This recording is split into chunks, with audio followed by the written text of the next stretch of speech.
For our viewers across Africa and the rest of the world, this is NC Continental Prime. I'm Kofi. Bartels.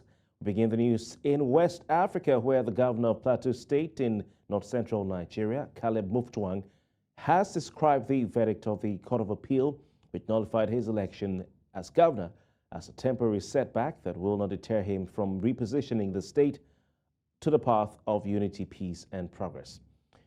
Nentawe Yiltadwe had gone to the appeal court to challenge the tribunal judgment, which was in favor of Governor Mutfwang after the gubernatorial polls, which held earlier this year.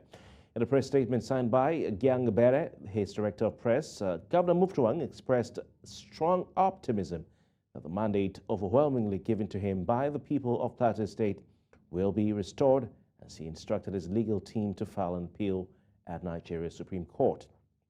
The governor's statement shortly after the Court of Appeal's judgment admonished citizens of the state and supporters of the People's Democratic Party to remain calm, and they assured them that their mandate will be preserved and protected.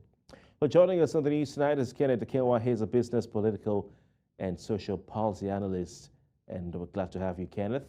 Thank you very much for your time. The Court of Appeal in Abuja has nullified, like we know, the election of Governor Caleb Mutfwang. What is your reaction to this verdict? All right, good evening once again. Thanks for having me on. I was wowed. It was a bizarre moment for me hearing it. But let me state first and foremost categorically that I am not a card-carrying member of any political party in Nigeria. So my analysis and my views are usually without any form of bias. But whilst I cannot take away the humanity in me and the feelings for those who have expended so much energy, I must say that the judiciary is trying to prove something, perhaps to Nigeria and to the world. In my view, I think the judiciary is trying to prove its independence. And I think if we should be honest and very much polemic about what is actually going on in the country, it gives room for us to want to believe that our jurisprudence is on the trial and is actually evolving, as it were. So let's see what the outcome would be, but it still remains one.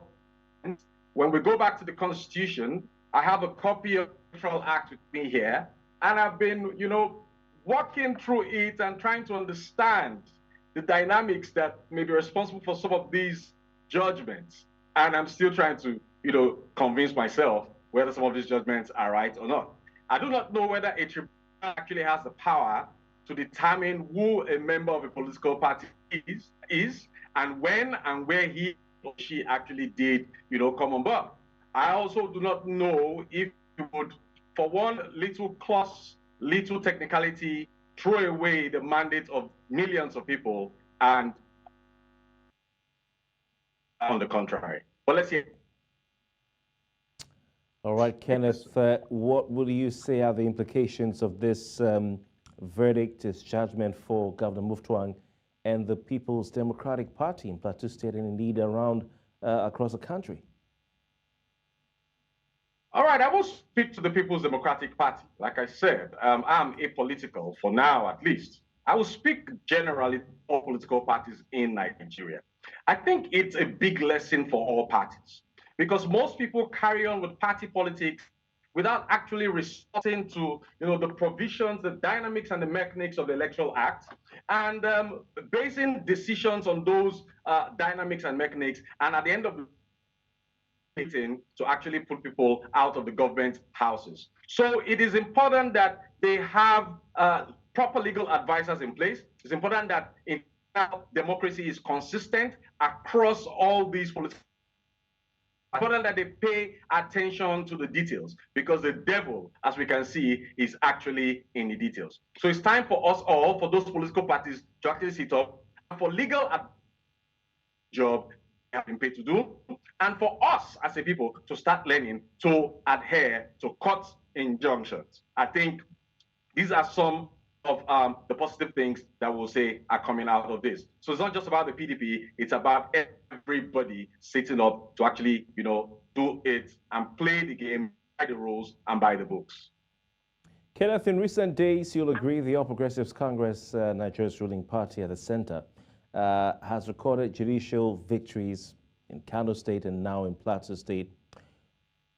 What do you think is responsible for the good fortune of the ruling party at the courts in the states recently?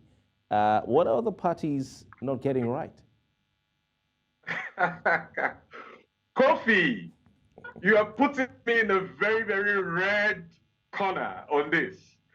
And I think on that question, for the first time ever,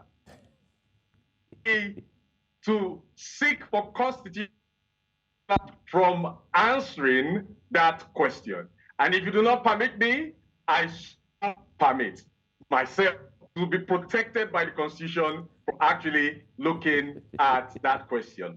But we know how these things go when there is a power of incumbency. But I hope that the judiciary is actually proof, and I hope that the judiciary will continue to remain the hallmark, the harbinger, and the oasis of Nigerians when cases like this and even more actually evolve. But I will say to all parties involved, on the bench, at the bar, those that are politicians, let us put Nigeria at heart first, and let us have the fear of God in all that we do. Because one day, it will be a day for accountability, reckoning. It is important that we have these in mind. Some of these verdicts or these judgments, let me say, rather, have similar issues. Just a quick one. For instance, in Lagos State, there were issues regarding the legitimacy of the candidature for the deputy governorship candidate of the All Progressives Congress, who's the deputy governor of Lagos State. And for the All Progressives Congress presidential ticket, you had the Vice President, Kashim Shettima, having some questions in one or two of the petitions regarding his eligibility in terms of his nomination, whether it was done at the right time.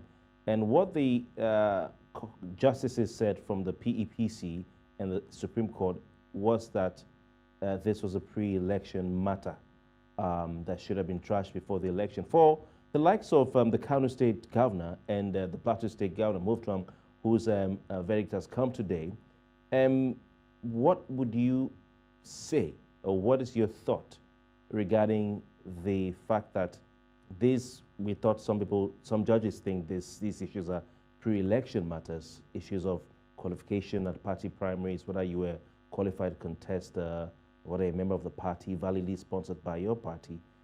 Some judges think it's pre-election, while other judges, like we're seeing today, in the case of these PDP and NMPP governors, are not bringing that up. What's your thought of that?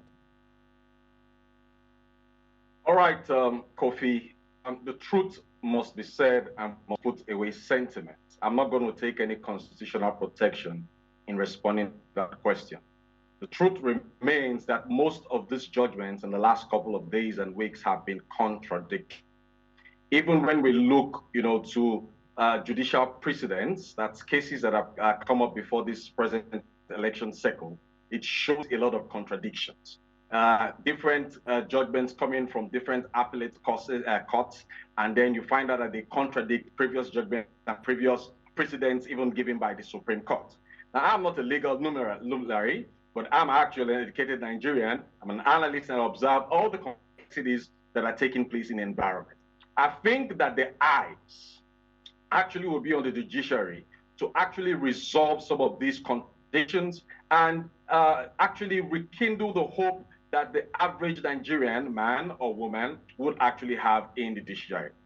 These contradictions are not too good for democracy. And I think worst of all is to sit down and imagine that we're going to a point in this country where people think the best way to win elections is through technicalities or through court cases. That doesn't augur well for our country. So if I would answer you straight ahead, and you hit the nail on it, these judgments seem to be in favor of some parties against other parties, and elsewhere of some parties yet against other parties. So I think we should go back to the Constitution.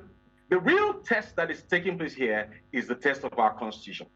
We should go back to the Constitution. We should revisit the Electoral Act. we should remove mundane clauses and we should allow sovereignty actually be, charge of politics in this country. And what is sovereignty? It is a principle that simply states political power belongs to the people, the majority of the people. If the majority of people have voted in a candidate, there should be no technicality in law, or there should be no absurdity of law or of judgment to remove such persons from the seat, from taking the seat that the voice and the majority of people have actually elected them to take. So let us look at these contradictions in a few weeks ahead of us, and let's see how judiciary look into these issues. And I know that the system operates in this country. At some point in time, the Supreme Court could actually overrule itself.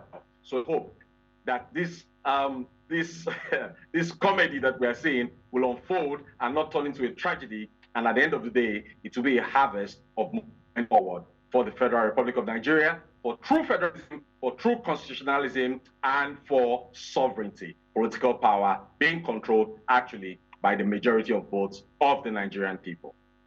Kenneth Ikenwa, thank you so much for your time analysis as well. We're also going to mention he's an academic, and of course, we appreciate your time.